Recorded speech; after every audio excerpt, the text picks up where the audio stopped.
Wasulsilati syayatin. Setan itu dibelenggu, diikat rapat. Bagi orang yang mau puasa benar. Awas hati-hati, bagi orang yang mau puasa benar, karena itu kalimatnya asyamu junnatun. Kalau benar puasanya, metafornya amalan dia bisa mengikat setan. Siapa yang benar ibadah qiyamnya sampai detik itu ditunaikan karena imannya, ikhlas karena Allah, saat bersamaan dia introspeksi diri, begitu dia tunaikan, misal dia meninggal, misal saja, semua dosa-dosa yang pernah dia tunaikan diampuni pada saat itu.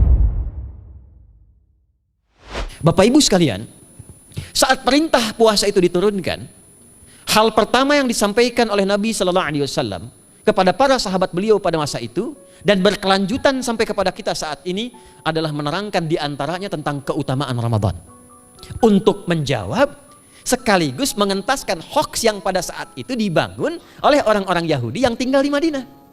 Jadi ketika mereka mengatakan orang Islam tuh nggak punya puasa, ikut kita. Ini puasa yang hebat, puasa yang bagus. Dijawab oleh Allah, turunlah perintah, ya ayyuhalladzina amanu kutiba alaikumus syiyam kama kutiba alal ladzina min qablikum la'allakum tattaqun. Setelah itu apa yang terjadi? Buka Sahih Al-Bukhari, kitab yang ke-30, Kitabus Shaum. Posisi hadis yang nomor yang kedua di topik ini, riwayat dari Talhah bin Ubaidillah radhiyallahu taala anhu qala Rasulullah sallallahu alaihi wasallam. Perhatikan, ini kalimat pertama yang disampaikan Nabi menyambut kewajiban puasa. As-siyamu junnatun fala yarfuth wala yajhal wa ini mar'un qatalahu aw syatamahu falyaqul inni sha'imun marwataini la khulufu famis sha'imi atyabu 'indallahi yaumal qiyamati min rihil miski yatruku ta'amahu wa syarabahu wa syahwatahu min ajli. Ini poinnya. As-siyamu li wa ana ajzi bihi wal hasanatu bi asyri amthaliha. Kata Nabi, puasa kita ini yang kita tunaikan spesial, beda dengan yang lainnya. Jadi ketika Yahudi mengatakan puasa kami ini puasa yang hebat, yang bagus, yang diikuti oleh umatnya Muhammad sallallahu alaihi wasallam, turun ayat, komentar Nabi pertama apa? Puasa kita kepada para sahabat, kepada kita semua, ini puasa yang spesial. As-siyamu. Lihat diksinya. Awas Pak ya, Ibu jangan salah baca. As-siyam, bukan asyab. As-siyam. Disebutkan 9 kali dalam Al-Quran. Ada as-saum, ada as-siyam, itu beda. Kalau saum, sekali disebutkan dalam Al-Quran, surah 19 ayat 26. Saum itu masih umum, kata umum untuk menunjuk kata imsak, menahan secara umum. Bisa berarti puasa yang ada ketentuan aturan, bisa berarti menahan secara singkat. Apa saja yang bersifat menahan, itu saum namanya. Contoh Sayyidah Maryam misalnya, beliau masih makan. Ya, ayat 24, 25 itu masih makan. Goyangkan pohon kurma, jatuh kurmanya, makan kurmanya. Mau minum, ambil airnya, minum. Masih makan, masih minum. Cuman diminta untuk saum. Apa saumnya? Inni nadhartu lirrahmani sauma falam ukallimal yauma insiya. Jangan bicara pada siapapun. Kamu dituduh, kamu berzina, jangan jawab, biarkan bayinya yang bicara, dan itu mukjizat pertama untuk Isa alaihi salam. Itu nanti dimulai di ayat 31 sampai 33 di surah Maryam surah 19. Tapi beliau diperintahkan saum. Saumnya apa? Jangan bicara. Jadi kalau bapak masih makan, masih minum, cuman gak mau bicara dulu sama ibu, itu saum. Mau kemana Bi? Kok gak jawab? Kenapa gak bicara? Sedang saum. Saum apa? Gak mau bicara sama mama. Itu bicara, contoh. Itu saum. Kalau siam, 9 kali disebutkan dalam Al-Quran, itu khusus, spesifik. Ada aturannya, ada ketentuannya, gak boleh sembarangan, gak bisa kemudian seenak kita melakukannya, ada ketentuan yang dibuatnya, dan itu harus diikuti. Begitu diikuti, maka keagungan dan keistimewaan ibadah itu akan dilekatkan pada pelakunya. Dan menariknya, perintah puasa itu ketika turun ayatnya Al-Baqarah 183, kalimatnya bukan menggunakan saum tapi siam. Ya ayyuhalladzina amanu kutiba alaikumus. Nah kata Nabi, asyamu junnatun. Kalau benar puasa kita ini kita tunaikan yang Ramadan ini, maka dia akan melahirkan satu yang tidak ditemukan pada ibadah lain, yaitu junnah. Ada jinnah, ada jannah, ada junnah. Itu beda. Tapi semua katanya itu hurufnya sama, cuma harokatnya beda. Coba lihat ya. Ada junnah, jinnah, dan jannah. Jannah artinya apa? Surga. Jinnah artinya apa? Jin, jamak dari kata jin, minal jinnati wan Nas. Baik ya. Ada junnah, perisai. Itu ketiga-tiganya berasal dari huruf jim, nun, kemudian ta. Dalam bahasa Arab, setiap ada huruf dimulai dengan jim dan nun, itu pasti tersembunyi, gak kelihatan. Saya ulang ya. Setiap ada huruf dimulai dengan jim dan nun, kalimatnya itu pasti gak nampak, gak kelihatan. Janin, kenapa disebut janin? Karena masih tersembunyi dalam rahim ibundanya, gak kelihatan. Begitu keluar, tampak jadi basyar, jadi bayi yang terlihat. Jin, kenapa disebut dengan jin? Karena nggak nampak. Makanya fitrah jin itu Pak, Ibu, fitrahnya tersembunyi. Jadi kalau ada jin melakukan penampakan, itu jin sedang punya masalah. Betul, itu nyata. Dan yang lebih punya masalah, ada orang-orang manusia yang mencari-cari penampakan jin. Itu sedang kurang sehat itu. Ya, betul, karena jin itu dipasangkan di Al-Quran dengan ins. 18 kali pasangan ini disebutkan, itu lawannya langsung. Jadi jin tersembunyi, ins nampak. Ins itu kelihatan, makanya makhluknya tampak. Jadi kalau ibu ada bapaknya pulang ke rumah sembunyi-sembunyi, itu bapak sedang menjadi? Bukan. Kalau ibu sembunyi-sembunyi nyari dompet bapak, ibu sedang menjadi? Jin, itu langsung pasangannya 3 itu. Ins itu seakar dari kata anisa, halus, lembut. Jin kasar, makanya disebut jin. Karena itu jarang ada orang kemasukan jin jadi lembut, tidak ada. Permisi mau ikut kajian, sedang kemasukan jin, tidak. Kalau kata-katanya tidak meracau, tindakannya pasti kacau. Karena itu fitrah manusia itu pasti lembut. Kalau ada orang kasar, pasti ada yang salah dalam pergaulannya. Balik. Itu jin. Jannah, kenapa disebut jannah? Karena belum tampak sekarang. Makanya Nabi katakan mala ainun ra'at, gak sama dengan yang seperti dilihat orang. Nggak kelihatan, nanti kesuksesan tertinggi yang belum tampak disebut dengan jannah karena belum tampak. Junnah itu perisai yang bisa langsung membentengi kita dari setan secara otomatis. Tapi nggak kelihatan. Karena itu kenapa ujung puasa disebut la'allakum tatakun. Tatakun itu dari kata takwa. Takwa itu dari kata wikoyah. Wikoyah itu artinya perisai. Nah, perisainya tidak tampak dalam diri kita, tapi kalau terbiasa menunaikan ibadah puasa ini, kata Nabi, yang pertama kali akan terjadi pada orang yang puasanya benar, dia akan mendapatkan perlindungan berupa perisai dari Allah, hasil dari latihan puasanya yang dapat membentengi dia dari setan. Jadi ciri khas puasa Ramadan itu kalau sukses ditunaikan, itu akan terjauh dari godaan setan. Setan itu provokator yang memang hanya mengarahkan pada keburukan. Jadi dia nggak kenal benar. Lawannya malaikat gak kenal salah Pak. Nah, supaya terbentengi dari itu semua, kata Nabi SAW, kita itu dihadiahi sekarang oleh Allah satu ibadah yang kalau dilakukan ibadah itu akan mengakumulasi ibadah-ibadah yang lainnya, yang saat bersamaan dahsyatnya ibadah ini bisa menghadirkan junnah, perisai yang membentengi dari setan. Karena itu ketika dilakukan ibadahnya, saat yang bersamaan bisa ditahan maksiatnya, ditingkatkan amal solehnya. Setan kan ngajaknya pada yang salah kan? Malaikat ngajak pada yang soleh. Ramadan itu keutamaannya, kalau sudah tiba Ramadan, itu selalu kita terdorong pada yang soleh dan tertahan untuk yang salah. Itu hebatnya puasa Ramadan. Kalau nggak percaya silahkan Pak Ibu sekalian. Cuman Ramadan yang saat datang waktunya bisa menghentikan orang berbuat maksiat. Gak percaya cek. Orang yang punya sifat marah semarah-marahnya, itu saat Ramadan bisa berhenti marah. Buka jam 6 kurang seperempat ada yang provokasi. Dia bisa tahan marah tuh, istrinya bingung, tumben Pak nggak marah, ntar habis maghrib. Bisa ditahan. Orang dusta bisa nggak dusta. Dan saat yang bersamaan, teman-teman sekalian, Bapak Ibu, itu bisa terdorong berbuat meningkatkan amal soleh. Sekarang kita keluar dari sini, ada yang minta, belum tentu dikasih. Nanti Ramadan tiba, sudah nyatet berapa yatimnya, berapa du'afanya, amal soleh naik. Sekarang ada orang ketinggalan sholat fardu terlambat masih biasa. Ramadan ketinggalan sunnah itu gelisah. Betapa ibu-ibu para pejuang yang sangat luar biasa itu berjuang memperebutkan saf pertama setelah maghrib untuk menaruh sejadah. Nah, ini pelakunya nih. Tapi itu hebat Bu. Saya tanya ibu kalau berjuang naruh sejadah setelah maghrib atau bahkan sebelum maghrib, itu sejadah disimpan di saf itu untuk ngejar sholat apa? Tarawih, bukan isanya. Saya tanya pada ibu, tarawih itu hukumnya sunnah atau wajib? Sunnah. Ramadan itu jangan, kan yang fardu, ketinggalan sunnah bisa gelisah. Itulah Ramadan. Dan pada saat itulah ketika amal soleh dikerjakan, amal salah ditinggalkan, datanglah junnah, itu perisai yang mengikat setan. Itu yang dimaksudkan di hadis Muslim. Di topik yang ke-13 namanya Kitabus Syam. Hadis yang pertama dari sahabat Abu Hurairah. An Abi Hurairah radhiyallahu ta'ala anhu, anin Nabi sallallahu alaihi wasallam qala, "Idza jaa Ramadhanu." Redaksi yang pertama. Redaksi yang kedua yang bintang 3 di bawahnya. "Idza kana Ramadhanu." Redaksi ketiga yang bintang 4 di bawahnya. "Idza dakhala Ramadhanu." Muhammadiyah itu harus tahu dalil. Tahu dalil tuh ya. Idza jaa Ramadhanu, idza kana Ramadhanu, idza dakhala Ramadhanu, futtihat abwabul jannati aw abwabur rahmati.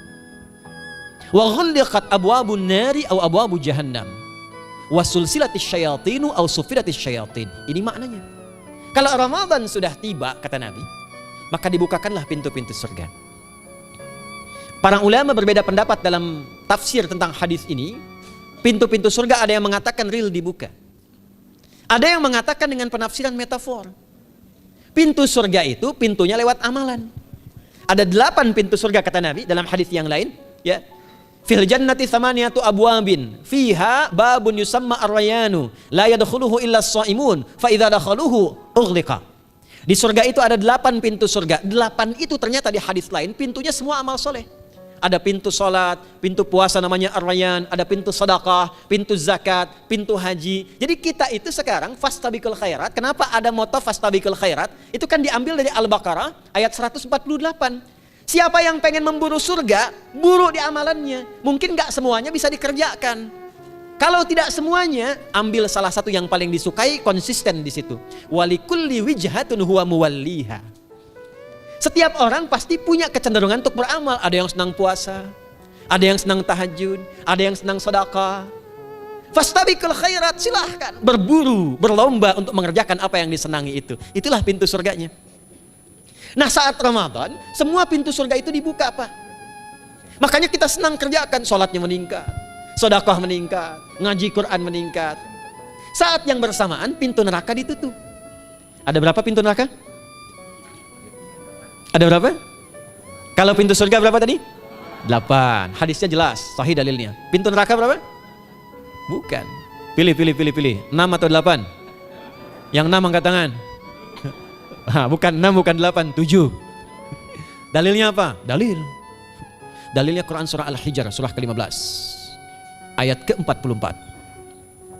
Surah ke-15 Al-Hijr ayat ke-44. Neraka ada 7 pintu. Dan dalam setiap pintunya nanti ada 19 malaikat yang menjaga. Alaiha tis'ata asyar. 7 pintu ini khusus Ramadan ditutup. Dan hati-hati, nama neraka itu ada 2 nanti. Neraka yang membakar, ini mungkin jadi baru informasinya bagi sementara orang. Neraka yang membakar dan neraka yang membekukan. Jadi ada 2 sifat. Saya ulang ya, neraka yang membakar dan neraka yang membekukan. Yang membakar disebut dengan Jahannam, yang membekukan disebut dengan Zamharir namanya. Zamharir. Jadi kalau ada orang masuk neraka, itu cuma 2 pilihannya, dibekukan atau dibakar. Jelas ya? Makanya kita dikasih pendahuluan, ada musim panas, musim dingin. Supaya merasakan, nih orang musim dingin ini pakai lapisan-lapisan baju. Musim panas cari pendingin. Kamu sekarang cari pendingin, kata Allah, di neraka nggak ada AC. Kamu sekarang pakai berlapis-lapis, di neraka beku. Jahannam itu nama apinya. Jadi nar yang membakar itu nama apinya Jahannam. Jahannam itu nama apinya. Untuk membedakan dengan api yang ada di dunia dan api yang bahan bakarnya jin dan setan saat diciptakan. Setan itu dicipta dari api. Ya, setan kan asalnya dari iblis. Iblis dari jin. Setan Al-Baqarah ayat 36. Dari iblis Al-Baqarah 34. Iblis dari jin. Quran surah Al-Kahf ayat 50. Kana minal jinni fa fasaqa an amri rabbi. Jin dari api yang menyambar-nyambar. Quran surah 15 ayat 27. Wal janna khalaqnahu min naris samum. Karena narnya narus samum, maka apinya mesti beda. Karena itulah nanti nerakanya yang membakar disebut dengan Jahannam. Pintunya 7, namanya banyak. Ada sa'ir, ada lava, ada neraka hutamah. 7 pintu, besarnya disebut dengan Jahannam. Khusus Ramadan tutup. Ramadan tutup. Wasulsilati syayatin. Setan itu dibelenggu, diikat rapat. Bagi orang yang mau puasa, benar. Awas hati-hati. Bagi orang yang mau puasa, Benar, karena itu kalimatnya asyamu junnatun. Kalau benar puasanya, metafornya amalan dia bisa mengikat setan. Tapi kalau puasanya nggak benar, tetap digoda juga. Makanya jangan heran, walaupun Ramadan tetap kotak infak ada yang hilang, sendal ada yang hilang. Karena puasanya bukan siam, puasanya saum. Sedangkan diksi Nabi yang mengatakan asyamu junnatun. Puasanya yang harus benar. Nanti kita belajar fikih setelah itu. Saya ingin pendahuluan dulu ya. Setelah itu apa yang kata Nabi katakan? Ini masih mukadimah ya kita ya. Ini luar biasa nih. Ya. Jadi keutamaan Ramadan itu dahsyatnya dengan puasa biasa. Kata Nabi, kalau orang benar puasanya, bebas dia dari setan. Bukan gak digoda, Allah kasih benteng sehingga setan gak tembus kepada dia. Itu satu, itu keutamaan Ramadan. Dua, teruskan dulu langsung ke ujung hadisnya saja ya. Kalau yang tadi nanti latihannya, fala yarfus fala yajal, itu latihan. Yang kedua, Allah langsung yang mengatakan dalam hadis qudsinya, asyamu li wa ana ajzi bihi. Khusus Ramadan, kalau ditunaikan dengan benar, maka semua yang puasa itu aku langsung yang memberikan takaran pahalanya. Sekarang kita hitung-hitungan dikit ya. Bapak Ibu kan senang hitung. Tadi bangun aja kan dihitung kan? Ya, dapatnya sekian, berkurangnya sekian, ya usahanya sekian. Sekarang kita ngitung pahala nih. Ada rumus hitung pahala dalam Al-Quran. Ya, saya tanya sebentar. Kalau satu kita kerjakan ibadah, pahalanya berapa? 10. Dalil. Apa dalilnya? Quran surah ke-6 ayat 160. Man jaa baik bil hasanati falahu asyru amthaliha. Siapa yang melakukan satu perbuatan hasanah. Hasanah itu perbuatan baik yang bernilai pahala. Itu hasanah namanya. Pahalanya disebut ajrun namanya. Lahum ajrun ghairu mamnun. Jadi perbuatan baik yang bernilai pahala disebut apa? Hasanah. Ya, eksekusinya, implementasinya disebut amal soleh. Pahalanya, hitungannya disebut ajrun namanya. Jamaknya disebut dengan ujur. Di setiap poinnya disebut dengan ajrun namanya. Nah, orang yang mengerjakan perbuatan baik berpotensi punya nilai pahala, itu setiap perbuatan baiknya 10 kebaikan. Contoh kita sholat nih, sehari berapa waktu? 5. Berapa rakaat? 17. Al-Fatihahnya 18 atau 19 kali? 17 kali ya. Kalau 18 kali berarti subuhnya 3 rakaat. Nah, itu kan kalau kita buka hadis Muslim nomor hadis 162, saat Nabi dalam peristiwa setelah Isra itu ke Masjidil Aqsa, kemudian araja bina Jibril alaihissalam, Mi'raj naik ke Sidratul Muntaha. Sidratul Muntahanya ada di surah An-Najm dari ayat 1 sampai 18-nya. Itu ketika menerima perintah salat pertama kali kan bukan 5, tapi 50. Turun kan Nabi kemudian ke langit ke-7, ketemu Nabi Ibrahim sedang senderan di Baitul Ma'mur, punggungnya senderan. Itu ada kisahnya di hadis Muslim nomor hadis 162. Kemudian turun lagi ke Nabi Musa. Nabi Musa itu kan tipikalnya senang, yang pertama agak temperamen, yang kedua itu senang mengomunikasikan sesuatu. Makanya ketika dengan Khidir alaihi salam itu senang, ya, kritisnya itu muncul kepada Nabi Muhammad ketika turun dari Sidratul Muntaha ke langit yang ke-6 itu ketemu Nabi Musa, ditanya, Muhammad SAW dapat apa tadi? Sholat. Berapa waktu? 50. Kamu tahu nggak? Umat saya itu kekar-kekar besar-besar. Segitu aja nggak kuat, apalagi umat kamu yang kayak kita sekarang nih. Minta lagi diskon sama Allah katanya. Naik tuh, minta lagi. Singkatnya 9 kali naik. Setiap naik dikurangi 5. 9 kali 5 berapa? 45. 50 kurangi 45 berapa? 5. Turunlah 5. Sampai 5 pun Nabi Musa masih komennya begini. Minta lagi aja diskon. Kata Nabi, saya kurang enak lah, malu saya. Sudah diberikan yang paling pokok 5. Dan itu pun belum selesai. Dengan senyumnya kemudian, lihat ini indahnya. Setiap 5 itu Allah menetapkan, setiap satunya punya 10 nilai. Jadi kalau kita kerjakan 5 waktu dikali 10 berapa? 50. Itulah dahsyatnya umat Nabi Muhammad karena keutamaan nabinya. Walaupun 5, nilainya tetap setara dengan yang umat Nabi Musa 50 kali.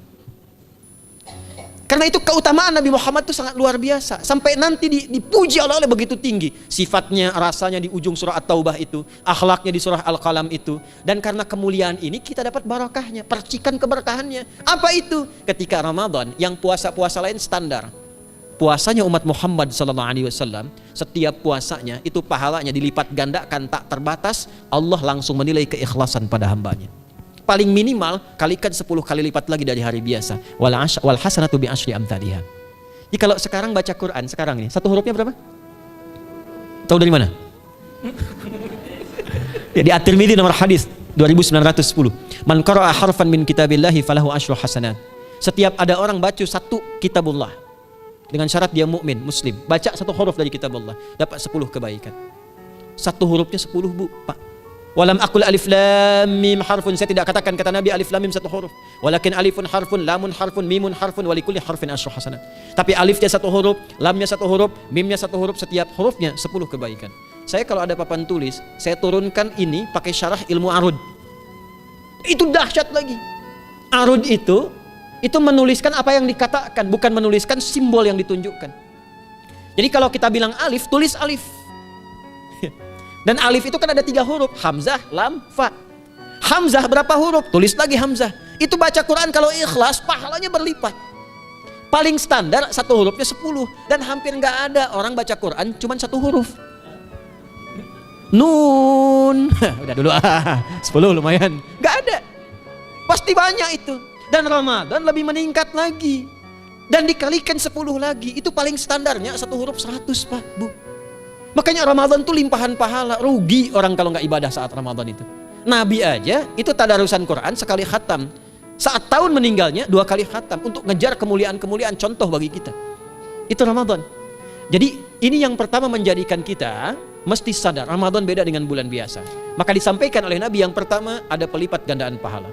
Yang kedua ada perisai yang bisa menjauhkan kita dari setan. Yang ketiga, saya tutup mukadimahnya. Yang ketiga, hanya Ramadan yang siang malam melahirkan ampunan Allah Subhanahu wa taala. Siang malam. Kita kalau mau nyari ampunan, itu bisa kapanpun minta ampun. Tapi ada waktu-waktu yang sangat strategis dan tempat-tempat yang sangat efektif mempercepat mengabulkan doa. Contoh waktu misal sepertiga malam. Itu cepat terkabul doa, hadisnya qudsi. Di antara azan dan iqamah. Waktu singkat di waktu Jumat, ada yang menafsirkan antara duduk khutbah 1 dan 2, ada yang menafsirkan waktu asar menjelang ke maghrib. Dan itu nanti sepeninggal Nabi ada di antara istri Nabi SAW memburu waktu singkat yang luar biasa ini untuk berdoa. Hafal doanya ya. Allahumma kfina bihalalika an haramik wa aghdina bi ta'atika an ma'siyatik wa bi fadlika amman siwak. Itu dibiasakan di hari Jumat dibacakan. Ya, hafal enggak? Nah, nanti diputar lagi videonya ya. Kan ini kita sampai ini lihat lagi. Ya, kembalikan. Ada yang sifatnya tempat. Mihrab itu mustajab.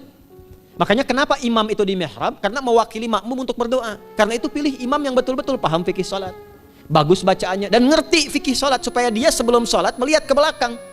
Itu bukan cuma merapatkan barisan, tidak, untuk melihat siapa yang salat. Apakah tahan berdiri lama kalau dibacakan bacaan panjang? Atau ada yang buru-buru? Lalu bacaannya apa yang sesuai untuk makmumnya? Itu fikihnya. Karena itu tempatnya di mihrab, dan mihrab itu viral, tempat yang cepat mengabulkan doa. Maryam itu punya mihrab. Nabi Zakaria saat minta keturunan itu mohon kepada Allah di mihrabnya Maryam. Ali Imran ayat 38 sampai 39. Hunalika da'a Zakaria rabbah qala rabbi habli min ladunka dzurriyyatan thayyibah innaka sami'ud du'a. Fanadatul malaikatu wa huwa qa'imun yusalli fil mihrab. Cepat terkabul doa. Masjid cepat terkabul doa. Tapi Ramadan itu menggabungkan semuanya. Enggak usah tunggu sepertiga malam. Siangnya diampuni, malamnya diampuni. Apa dalilnya? Untuk malam lekat dengan ibadah qiyam namanya. Man qama ramadhana imanan wahtisaban ghufira lahu ma taqaddama min. Siapa yang mampu menghidupkan Ramadan di malam harinya. Dan jangan salah Bapak Ibu sekalian, awas jangan salah ya. Ramadan itu satu paket ibadahnya. Bukan cuma puasa. Ramadan satu paket, ada paket siang, ada paket malam, dan gak ada paket hemat. Full. Ada siang, ada malam. Dan itu semua sama, cuma beda 1 huruf. Hadisnya sama, ibadahnya juga diksinya sama, cuma beda sehuruf. Malamnya qiyam, siangnya siam. Awas ya, malamnya apa? Qiyam, siangnya apa? Siam. Cuma beda 1 huruf. Dan itu satu paket. Jadi kalau Anda tertinggal, jangan Anda lah, jangan kita. Kalau ada orang yang tidak mengerjakan semalam, misalnya qiyamnya, cuman siamnya, sah puasanya, benar sesuai rukun, sah. Cuman tidak sempurna keutamaan Ramadannya. Karena itu Allah mengatakan kalau sedang puasa, sempurnakan dengan ibadah malamnya. Itu ada di Al-Baqarah ayat 187. Tsumma atimmus syiyama ilal lail. Muqaddimatul lail, maghribnya untuk puasa, lail atasnya untuk qiyam.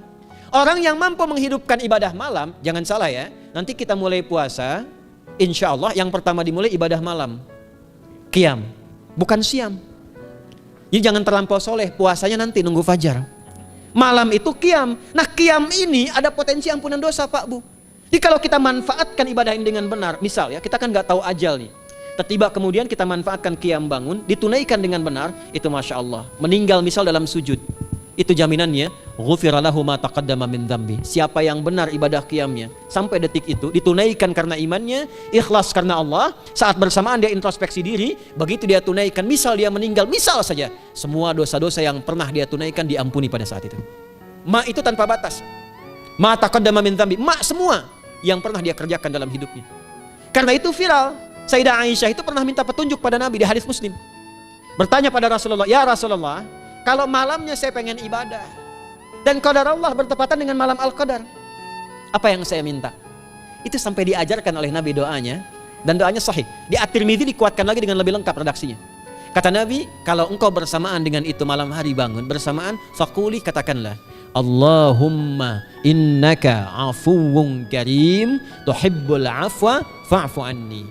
Nanti di hadis yang Muslim, Allahumma innaka afuwun, di At-Tirmidzi ada kata karimnya, innaka afuwun karim tuhibbul afwa fa'fu anni. Itu malam, Bu.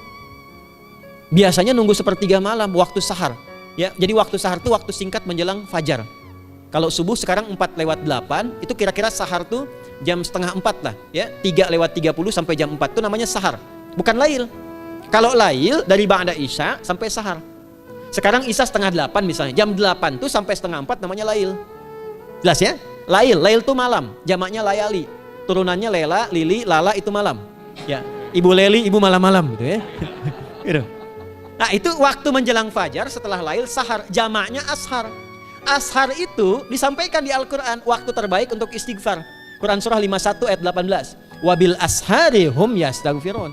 Yang biasa istighfar berpeluang dapat ridho Allah dan disiapkan surga terbaik melebihi kemewahan dunia. Itu ada di ayat ke-16, 17, 18. Ya, dari ayat 15-nya, 16-nya, 17-nya adalah untuk yang saharnya, 16-nya itu kalimatnya.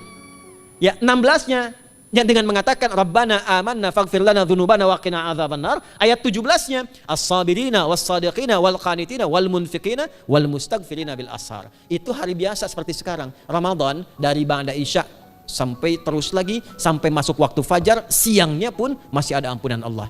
Man shoma ramadhana imanan wa ihtisaban ghufira lahu ma taqaddama min. Saya tanya sekarang, siapa yang enggak punya dosa boleh angkat tangan? Yang dosanya banyak boleh angkat tangan.